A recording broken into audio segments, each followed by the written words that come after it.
Hi, this is Steve Hargadon, and I'm virtually with Audrey Waters. Hi, Audrey. Hello. It's September 28th, 2012. This is the weekly podcast looking at Audrey's Hack Education blog and news. So, Audrey, was fascinated in the way that I think you probably intended with the Audrey test part 2.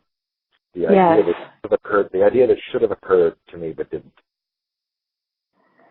Well, this is a project I've been working on for a while now, the sort of a guide to help this, I think what I see is sort of this gulf between educators and many education entrepreneurs. The latter tend to not be very familiar with the history of education or ed tech, with research into education theory, practice. And so I've been working on a guide to help, sort of a quick and dirty guide to sort of get folks up to speed on the education side of the equation. But the more I've been thinking about it, I realize that this gulf sort of extends both directions. And as I notice, as I see this flood of new ed tech tools enter the market in particular, and I see a lot of teachers rush to adopt certain tools, or I feel as though there's also something to be said for helping teachers better understand the technology industry, both in terms of the tech and the business practices around Silicon Valley in particular. And so the post was really a first stab at thinking about what are the things that that educators should know about when they go to make decisions, whether they're for their own personal tool choice or for adopting things in the classroom. How can they sort of be better consumers on one hand, be smarter users, and I think be a little bit more savvy about what exactly their role is in, again, this sort of explosion of ed tech entrepreneurship. So as I read the post, I kept thinking, this isn't actually fully new, meaning many of us have complained for a long time about the difference between the teacher and the IT group at a school, and the decisions that IT makes that often don't match the teaching philosophy or create lock-in or other ways in which the business decision isn't necessarily a good education decision. Do you think that every teacher needs to know this? I do think so, partially because I think that we're seeing now a lot of education technology companies pitching their products directly to teachers. I mean, that's sort of this whole explosion in these new startups, many of whom are bypassing the traditional marketing models, which were, selling to districts, selling to the IT, going to the IT department, and they're pitching their products directly to teachers. So I do think that teachers need to be aware of it, and I think that they need to be aware of it in terms of their own use of products for their own learning. It's not just the tools that they use in the classroom, it's the tools that they adopt for their own, for themselves. Because I think that these questions of vendor lock-in and data portability, they don't just afflict a school or a classroom. They're something that all of us as smart consumers of technology should be aware of. They're also fairly sophisticated topics, right? And, one of the difficulties may be getting enough awareness to put pressure on, because in the absence of pressure, providers are going to provide what's being demanded and aren't necessarily going to work on things that aren't going to produce a return or revenue. So that feels like a gargantuan task. It does feel like a gargantuan task, but I would add that it's actually sort of a gargantuan task on the other side of the equation as well. I mean, I think that helping educate entrepreneurs about the intricacies of, research around teaching and learning is certainly something that they too say, well, we're too busy building our company. We don't have time to learn about who John Dewey is. I don't care who see more powdered is. I don't want to know about, cognitive science. I just want to build my startup. And so I think that, it doesn't surprise me at all to hear pushback from teachers saying, we're too busy teaching. We don't have time to, I don't care who the investors are in these companies. I don't care what sort of technology is under the hood. And I realize that, not everyone will, but I think in the service of making better decisions, I think that we do need to help sort of bridge this divide between educators and entrepreneurs. Was there any particular issue that really stood out for you as being one where there's really a lot at stake and people just don't understand it? Is it the portability? Is it the privacy? I definitely think that the vendor lock-in is a huge problem. I mean, and I see people adopting tools, new tools all the time without thinking, adopting them for themselves and for their classes, for their kids, without thinking, can I ever get my data back out of there? I think that that's a really important one. But I also think that some of the money politics and power surrounding investors, who's investing in these companies and what all of this investment actually means, is really important to think about as well. I mean, if the major investors in a startup are Pearson, for example, or if the fact that a company has raised, the process of raising venture capital, it's different than getting a bank loan for a small business.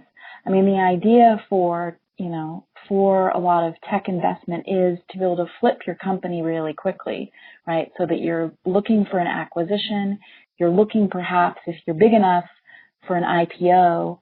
That's why these investors are investing. And so that's the speed of that business process is very different than the speed of education as an institution. And I think we need to think about whether there's a growth mismatch there, particularly when it comes to, again, adopting tools that really aren't going to be around for very long, because the whole point of raising this investment capital is so that there's an acquisition at the end of the day. So they may not need to know all the ins and outs of private equity and IPOs and the like, but knowing that because it's a private business, it could change rapidly. Does mean that, a good example of that would have been Ning, right? Right. A lot of that's a great example. Sorry, I missed that. No, Ning is a perfect example of how I think that there was a huge, not venture capital investment, but a huge investment on the part of educators into a startup that the business practices around Ning, the investment and such. Again, the goals of Ning's investment, Ning as a business, just didn't match the goals of the educators who adopted it. And that didn't happen overnight, but it's a really important point. It feels like an enormous dilemma. You have a field, technology, educational technology, internet technology, which is rapidly changing. You have instances where schools or districts or even states and countries have invested in a form of that technology but don't produce it nearly as well. Doesn't get adopted. So it almost feels like, this is just messy and really hard. Yeah, and I think that that's true, and I think it is messy, and I think it is really hard. But for me, and sort of the point of this project for me is I'd rather err on the side of being able to have information for people, and so that people can make more informed decisions. And I say this, as somebody who, before I became a technology journalist, I don't think I'd ever thought a day in my life about venture capital. I'd never really thought about the process of what it meant. I didn't know, some of these powerful people in Andreessen Horowitz, the investors in Ning are a good example. Or I think Mark Andreessen sat on the board of Ning, didn't he? But I didn't know that cast of characters, and I think that I think that there's a different set of cast of characters that we deal with in the technology sector that educators aren't familiar with, just like there's a cast of characters in education that many entrepreneurs don't know about.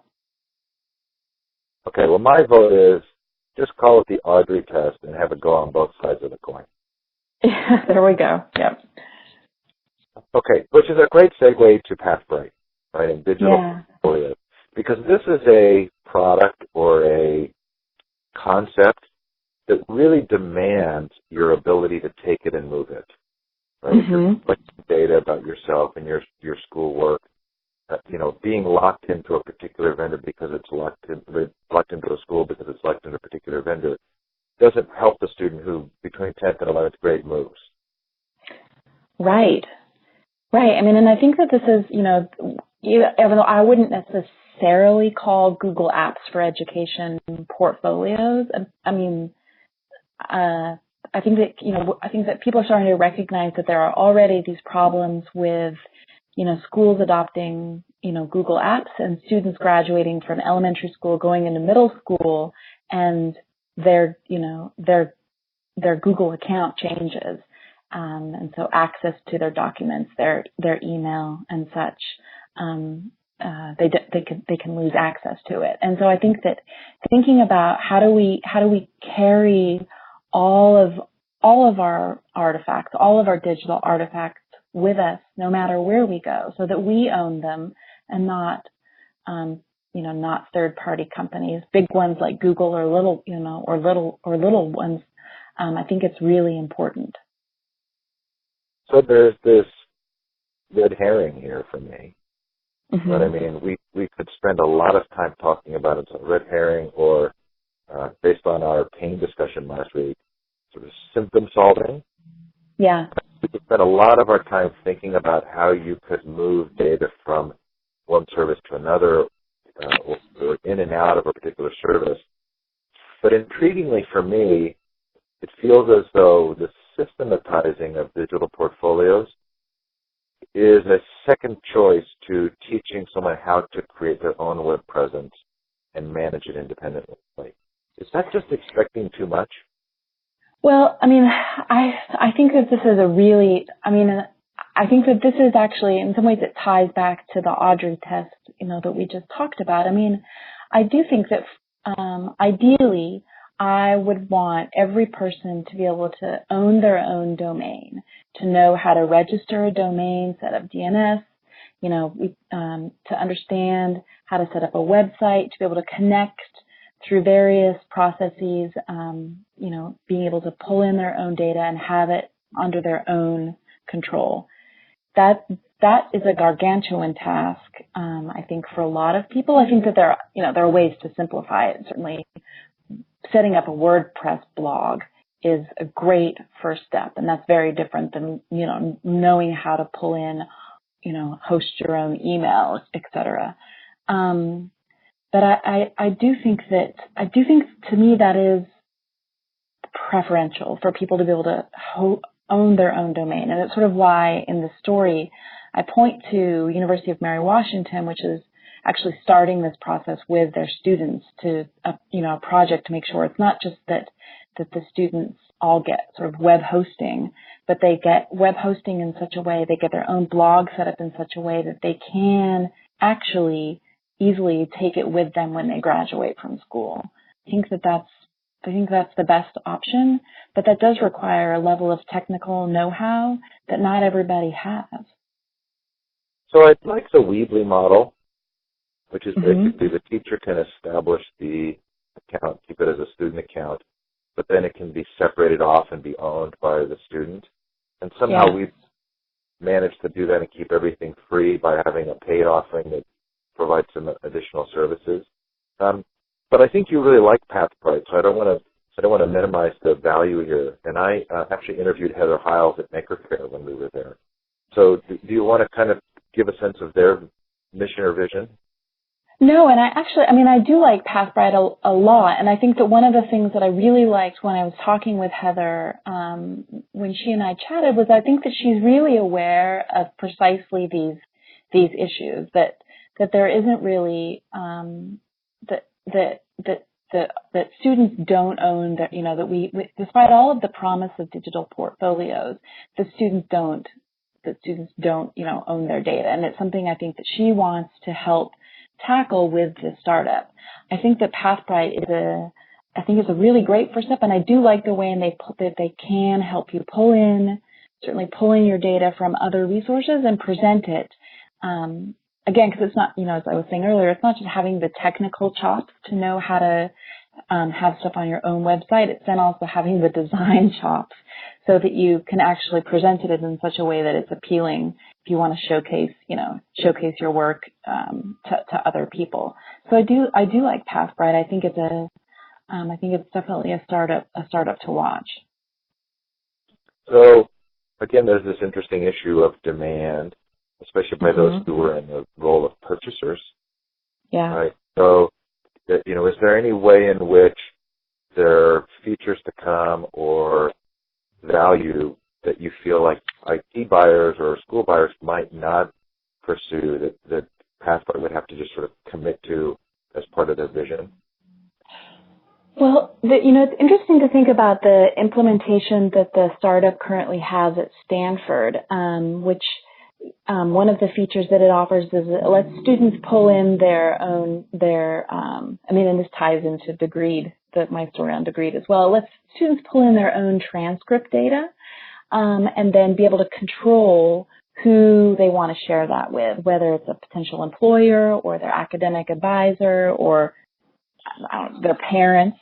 Because the transcript is actually a great example of your data that you don't actually own. And when it comes time for you to get your transcript or get an official copy of your transcript from a school, you often have to send them a check for, $25 and say, please mail an official copy with the seal of the university of my transcript to my graduate, to this graduate school I'm applying to do. And so I think that and there's a whole sort of economies around the transfer of transcript data that I think that there's interesting potential for Pathbright to disrupt. But I think for institutions to not actually want to get rid of this small sort of income, I don't know.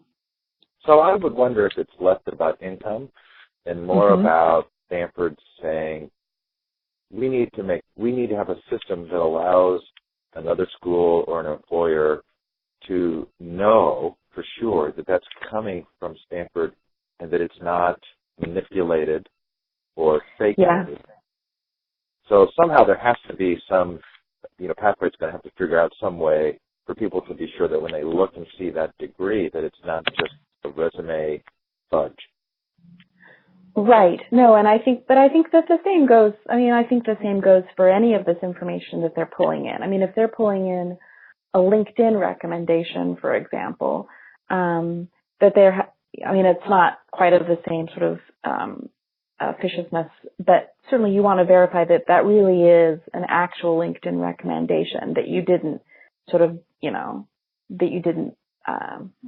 that it's not a forgery in that way either. But I think that, if you're pulling the data through an API, I think that the technology is going to be what verifies it. And as I said that, I realized, the resume is a great example of that. There's due diligence on the part of the person hiring or the part of the school, the graduate school. Right. It's very easy to put something on a resume that's not real, as we see in the news all the time. Yes. Yeah. Okay, so you actually have made it to week 5 of Ed Startup 101. Yeah, I know, and I really felt this week was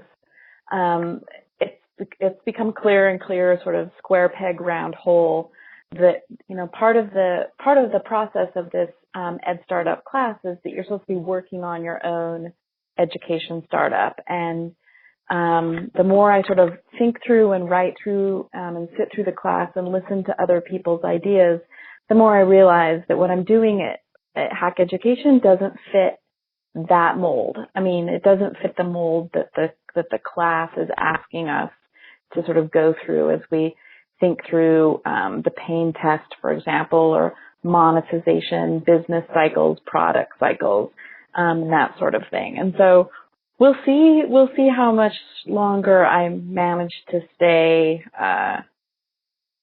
interested in the class. Well, we talked last week a lot about the difference between fast food or mass-produced food and the small restaurant. That's really stuck with me, and I love the comparison. Yeah.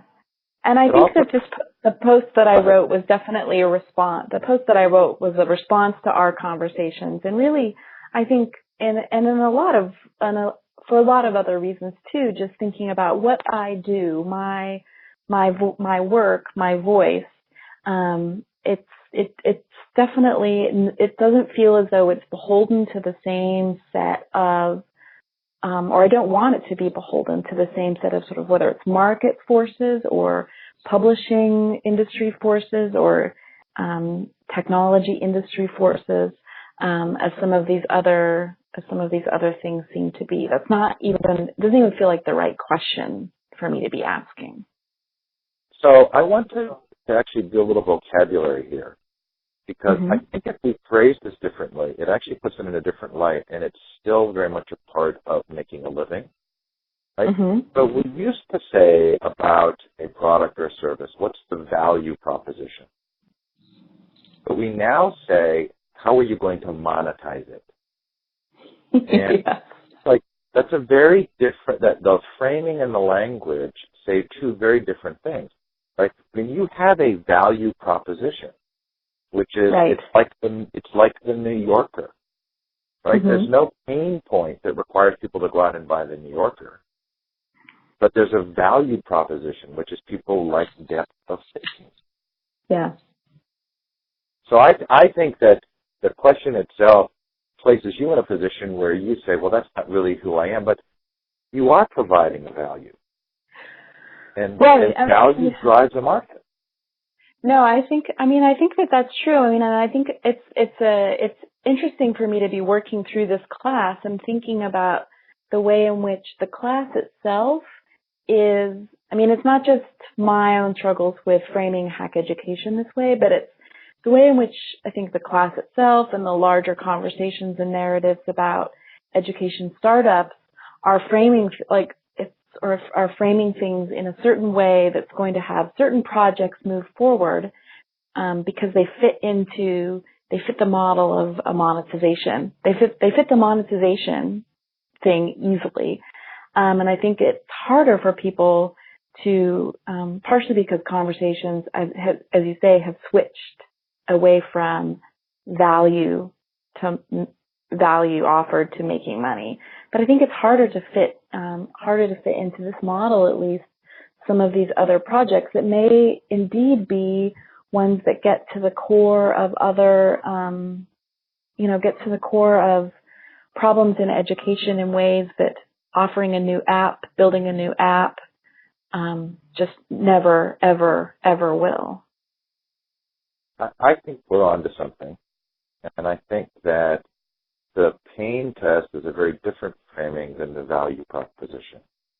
Yeah. And I think that, those of us who care should be supporting individuals and organizations that are providing value. And because we will buy based on value. I don't go into the store based on pain most of the time. I usually go knowing that I'm going to trade for something I value. Yeah. Well, maybe I'll have to write my own set of questions for next week's assignment. Send this to David Wiley. I know. Okay. And this came up with the true history of the MOOC, right? Yes, absolutely. Intriguingly, that whole conversation existed at a very different place. I thought that group was particularly thoughtful and generous in not blasting the ex-MOOC kind of activities, but just sort of thoughtfully describing the difference between a connectivist MOOC and the current incarnation of these massive online courses. Yeah, we should say for listeners of the podcast that you're referring to what, I guess, Wednesday afternoon you had Alec Corus, Stephen Downs, Dave Cormier. Who else was on the... Inga de Ward and Carol Yeager. Right. And so a discussion about sort of this early history of MOOCs that seems to, at least in the recent, particularly, in sort of this recent interest in Udacity and Coursera, this connectivist model that seems to be sort of written out of history. And I agree. I thought that conversation was really interesting, and I think that it does, in a similar way, paint a clear picture about the chasing, sort of when you're solving for market forces versus solving for value. So. It also answered a huge question for me, which is I brought up this point of, does it make sense for universities to be doing this? Mm-hmm. Intriguingly, Stephen Downs, I think it was Stephen, kind of pointed out the additional value that's likely to get built and take place. But maybe it was Dave Cormier who talked about the sort of third-party opportunities, which almost intriguingly favored other people other than the universities. Those who can take advantage of this sort of now available content free online for either accreditation or for student study groups or for whatever other service it is that uses that as a base. Well, I think that's really interesting. I mean, and it's not surprising to have already seen Pearson make its moves to offer the testing as a third party to offer testing services for Udacity. I think Dave also raised the point about data and the value of the data, which again isn't something, partially because these courses are being run through a sort of learning management system-like platform supplied by these startups. The data, the student data, the learning data isn't going to be, isn't necessarily going to be something that the universities get first dibs on. It's going to be something that that all those analytics will live in Coursera or Udacity. They'll be able to pinpoint what folks clicked on, how many times they went to the forums and that sort of thing. So, I think that this is the danger of universities outsourcing the development of online higher ed, whether it's MOOCs or not, to third-party providers, is that they really are outsourcing it's not just the courses, it's not just a professor and a bunch of students. There are all of these other things that I think that they aren't fully thinking about as they adopt these external platforms. Okay. Jailbreaking the transcript. Yes. Like this is trading one external evaluation for another, but sell me on it. Well, I love the idea. And I think that there's a lot of interesting potential, particularly right now as we think about, for students who don't complete a college degree, who have a few credits. I think for this flood of online learning opportunities now, whether they're in informal or formal settings, the whole, Mozilla badges, open badges infrastructure, I think that there's a lot of opportunity to rethink the transcript, rethink the degree, but also rethink how the transcript works. And again, as I said earlier, this is really data that universities have had a monopoly over. They're able to say, you took these 100 credits, therefore we're giving you a diploma. So how can we reassemble some of the courses and learning that people do and award something else other than just have the university be the institution that gets to say whether you're learned or not.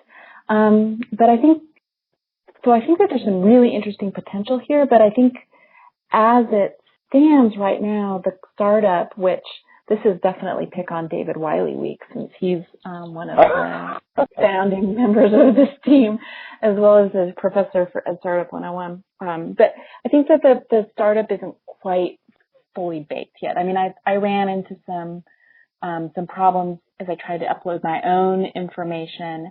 And then this question about sort of this reliance on framing things as mastery. You get mastery points based on your transcript. I think is this whole other can of worms that I'm not sure make any more sense than the sort of the current model of, you know, you sat in a class, you paid your tuition, you sat in a class, you got 4 credits, it shows up on your transcript. Which brings us back to this sort of, I feel like the Richard Stallman refrain, right? You know, to build your own. You know, the moment you're allowing somebody else to build it, it loses some significant part of its value. But I think it comes back to the portfolios as well, which in some ways, you know, the best way to showcase what you can do. And I realize that a college diploma is in some ways a shorthand for a number of things that you can purportedly do because you have one. But the best way to showcase what you can do is actually to do it, right? If you have to showcase that in a digital way, it's have a website where if you're a writer like myself, you showcase your writing. If you're an artist, you showcase your drawings or paintings. If you're a photographer, you have a digital portfolio of your photography. If you're a hacker, you have code samples and applications that people can look at. And so I think that to me, the transcript doesn't necessarily showcase any of that. So I took a bunch of classes. I took a bunch of classes in, you know, early modern European history when I was at Johns Hopkins. So what? That was a great line. That $75 will buy you a cup of coffee, right?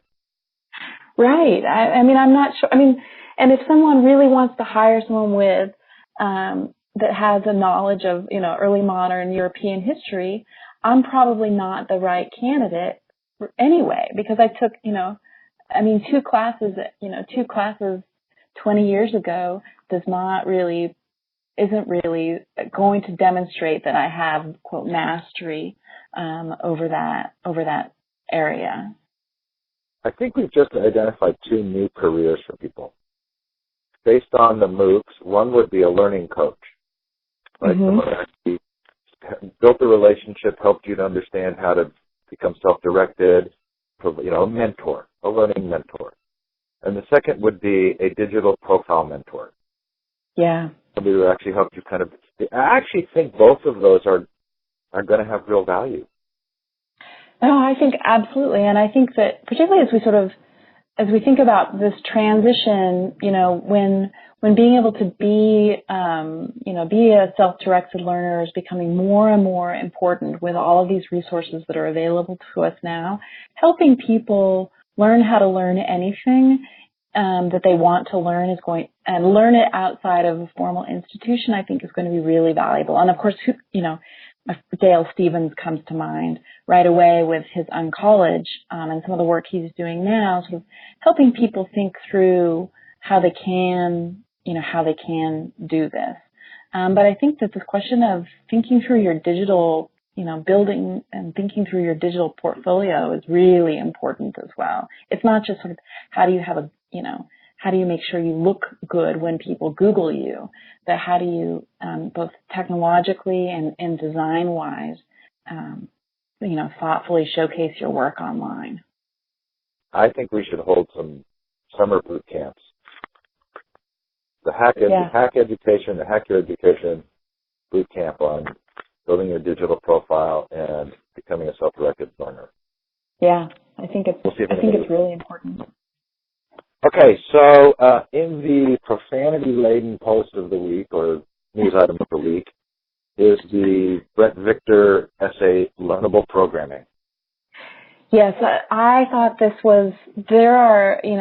once in a while someone writes a blog post that makes me sort of want to pump my fist in the air and say, hell yeah, and this was definitely one of them. And I would say that, I was truly amazed and inspired by his video that he released earlier this year, Inventing on Principle. I think we talked a little bit about it at the time, and it was really interesting when Khan Academy released their computer science principle that they gave Brett a nod, saying that it was that the the code editor that they had adopted was sort of inspired by this, so that on one side you could fiddle with the code, and on the other side you could immediately see through live coding interface what you've done. And I thought it was great because Brett Victor has responded here with a really lengthy and incredibly well thought out piece on why Khan Academy sort of misconstrued what he was doing. He's very pointed, saying, you can't teach people, you're doing it wrong if you're relying on JavaScript and processing, which is the technology that Khan Academy is using. That there are all of these people who've thought about learning and programming and the connection between programming, and we need to pay attention to all of this, all of this history and research and thought, and not just, and this is where the profanity comes in. I mean, he says, and I'll edit myself here, he says, for crying out loud, read Mindstorms. And I have to echo that. I mean, if you are thinking about teaching people programming, whether you're Khan Academy or Code Academy, you haven't read and thought about and incorporated Papert's work and Logo and Smalltalk and all of this history, then you're really getting it wrong. Maybe the Audrey test should be a MOOC. Maybe. Maybe. Okay, tell me about Dan Meyer's updates to 101 questions or 101 questions. Yeah, I like this is a great idea. This is actually Dan's startup. I think he's also participating in the Ed Startup class. So this is his website where he has teachers share, whether it's a photo or a video, that's what he calls it, and the way he frames it, sort of a first act of thinking through a math problem. So it's a piece of digital media that has sort of a math question in it, but in ways that are really thought provoking. And so this is an idea that he's been working on for a while. I'm guessing it's part of his dissertation. But he's added some features here to make it a lot more usable, least of which being you can actually now sort of share a link to a particular file. And what he does is the 101 questions asks you when you look at a photo, what's the first question that comes to mind? And it's a way that, Dan uses to sort of think through math problems in a different way other than we typically find them in math books, in which all of the information that you sort of need to solve a math problem is there in the problem in a way that's sort of inauthentic and frankly sort of boring. What is a GitHub for lessons? What does that mean? So GitHub is based on Git, which is a code repository, and GitHub is a social coding repository where programmers can upload their code, share it with others. You can sort of check out, download, and fork the code repositories in ways so that people can either replicate, reuse, or remix the code that you've offered them. And so this idea that Eric Simons has been working on with Class Connect is a similar sort of way of offering the same thing for lesson plans and for pieces around lesson plans, so assignments, videos, other pieces of media that you might want to incorporate into a particular lesson. So he announced this week that he sort of launched the beta of this. I've covered his startup a couple of times. To me, it struck me the news this week was that he sort of rebranded it more than any sort of significant update to features. So Clay Shirky feels like GitHub is, kind of the great thing that's come out of the chaos of the internet. Yes. Does this concept provide any support for better user understanding of licensing? That's actually one of the problems that I would have with Class Connect as opposed to GitHub, because on GitHub I think the licensing it's a lot clearer. I think on Class Connect it's still murky, and it's not as clear whether you are using information that is openly licensed or not. So I think that this licensing question is really it's really fraught, and I don't think that Class Connect makes it clear. I do think that GitHub does. Because I think that when you're putting your code up there, it's open source. So does GitHub depend on a single license, or does it allow different licenses to be used? That's a good question. I am not sure if there are different open source licenses with GitHub or not. Intriguingly, there are. I'm getting a nod from across the room. which is if you have a service that is like a GitHub for lessons, then there could be just one license, right? And so the teachers wouldn't have to worry. They just know, okay, everything is licensed in this shareable way. Yeah, no, I think that is really important. Okay, so tell me about Junio. And again, a phrase here that you and I probably both cringe, tools for analyzing data on student performance. Yeah, Junio is a company that was founded by a former executive of Zynga, who of course folks know as the company that brought us the joy of Farmville, the wonderful Facebook game in which you click on cows and crops and so Junio is meant to take, and I guess I should add here that Zynga and a lot of video games are very data oriented. They're very analytics oriented. That's how you realize sort of what moments in your game you need to tweak. That's how you realize what users are interested in or not interested in when they bail out of their game, when they level up, and those sorts of things. So gaming is a very analytics driven. Game design is very analytics driven. So why it's not surprising to see a crew from Zynga be interested in applying those analytics elsewhere. And Junio was founded with the notion that you can sort of take the same sort of big data tool set and apply it to education. I would argue that it's infinitely more complicated. Getting people to click on cows in their Facebook stream is a different beast altogether than assessing whether kids are learning or not learning in particular subjects based on particular teaching techniques or curriculum or what have you. And the company's been around for several years now, hyped a lot in Silicon Valley because of this connection to Zynga. But I've never seen a product, I've never had a demo, I've never seen anything that would lead me to believe that there's actually a there.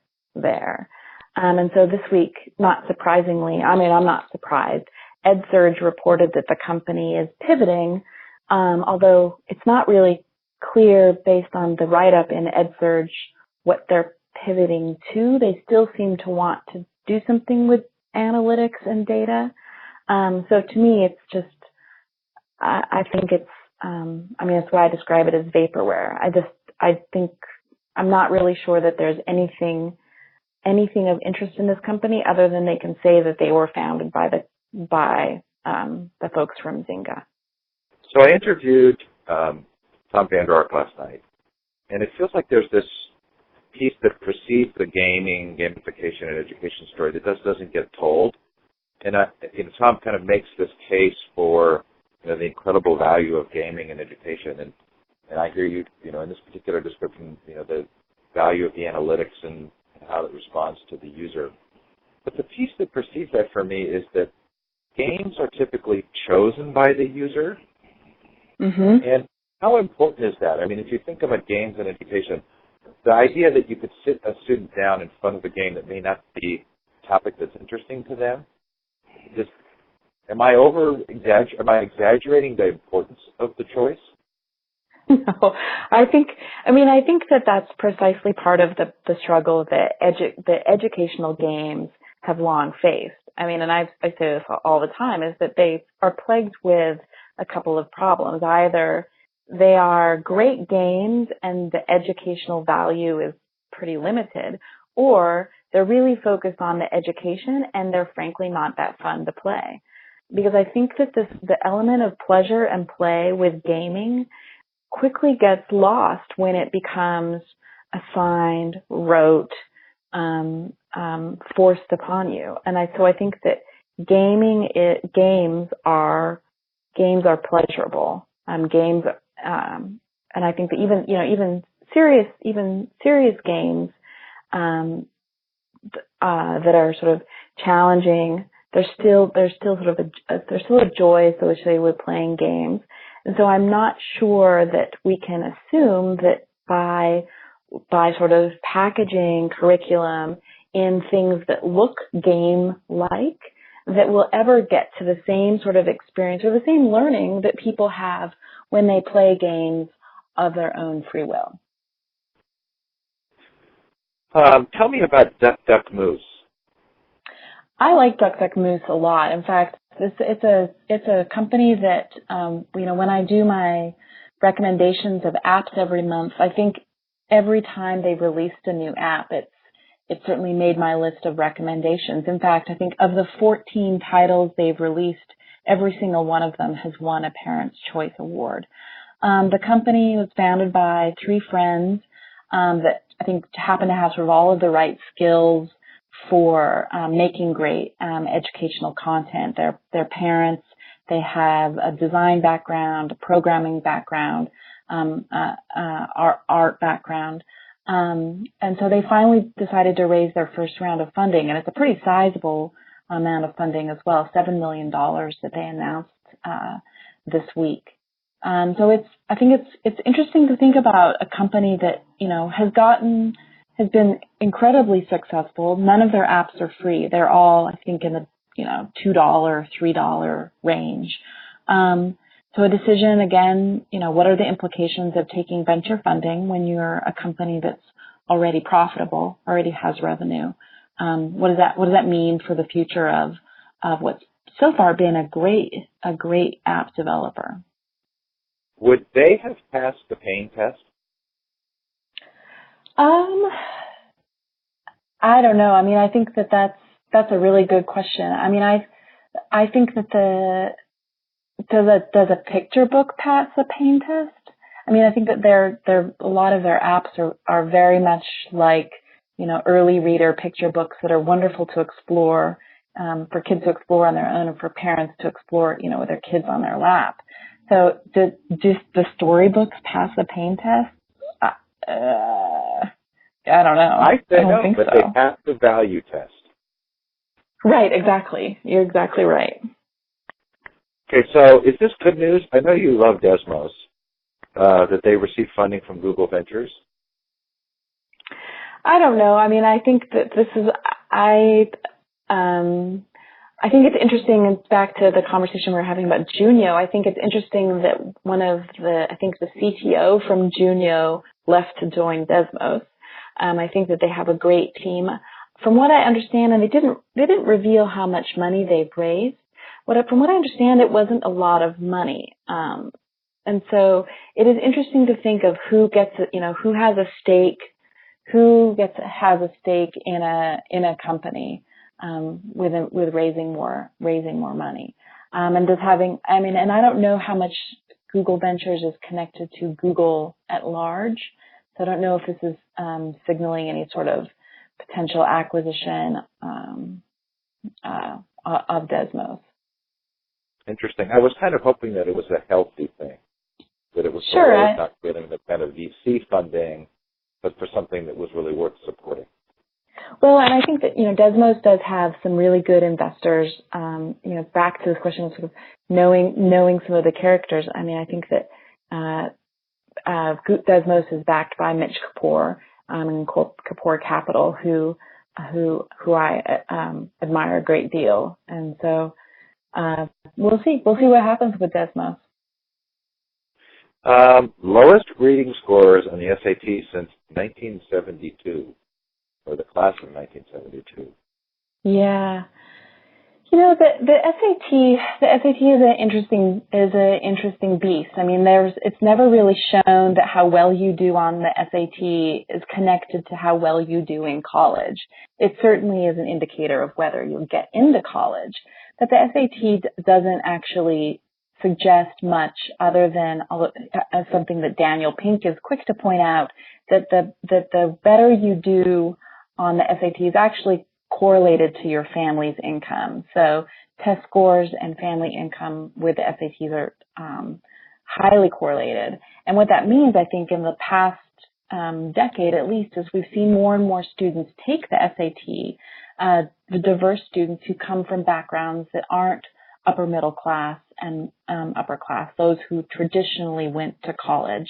We've seen the test scores fall, and people have suggested that the test is really geared, the test has a lot of biases in it, the kinds of questions that are asked that are biased against lower income folks from different sort of racial and ethnic backgrounds.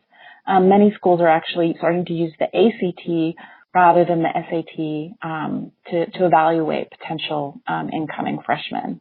It is interesting to note, though, that the College Board's new CEO, David Coleman, was one of the creators of the Common Core State Standards, and he would very much like to redo the SAT to make it more based on what you know and less based on the sort of verbal reading and math skills that the test has long addressed. I wonder, it doesn't feel like it's a coincidence that there were two pieces of news this week. One was the decline in reading scores tied to income. And the other was, for the first time, a decrease in expected lifespan of white women in poverty. Right? So all of a sudden we have women living shorter lives that appears to be directly related to shifts in income. So yeah. I wonder if this is at heart a sort of bigger, yes, of course, the diversity would be a significant factor, but we've also seen a real increase in poverty. Well, I think that you are exactly right. And I think that this is something that we hear again and again when people sort of shake their finger at the education system for not sort of performing well enough in terms of test scores. This question of poverty is something that I think we definitely need to raise and think about, because of course we're all situated, sort of socioeconomic status. We're all situated in particular bodies that are shaped by things other than just what the teacher at the front of the class is telling us. And I think that this question of poverty is something that we definitely don't address. And I think the SAT law is really interesting because it continues to follow, your scores continue to follow income. Interesting. Okay, so Jerry Brown, in the midst of an incredibly difficult financial circumstance in California, signs two bills that call for establishing an online library of digital openly licensed textbooks. Combination of economic necessity and commitment? I think that this is definitely economic necessity, and this is modeled a little bit after what we saw in Washington State as well, of the creation of a library with some of the most, so that there are free and openly licensed alternatives to the textbooks, to the proprietary and incredibly expensive textbooks that are assigned in the most popular classes. The classes that pretty much, if you are a student in the California state system, in community college or the University of California, that you would be likely to take a class. And so I think this is great news. I think that this is great news for students, and hopefully this is a recognition that from a pretty large from I think the largest state university system in the country, this sort of institutionalized recognition of the importance of openly licensed textbooks. I think this is a pretty big deal. Terrific. And then in true Audrey fashion, golly gee, Fenty plus Andreessen Horowitz is going to be super exciting for Silicon Valley and EdTech. Why would that be? Yeah. Well, Adrian Fenty was, of course, the one-term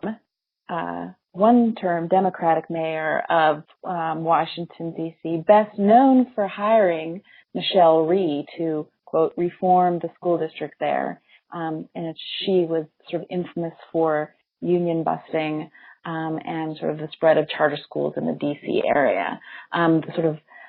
The lack of the city of DC's love for that project is what led, and for Michelle Rhee in particular, is what led Fenty to be a one-term mayor. He was not reelected.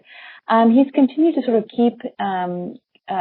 be a prominent person and a very outspoken anti-teacher union person.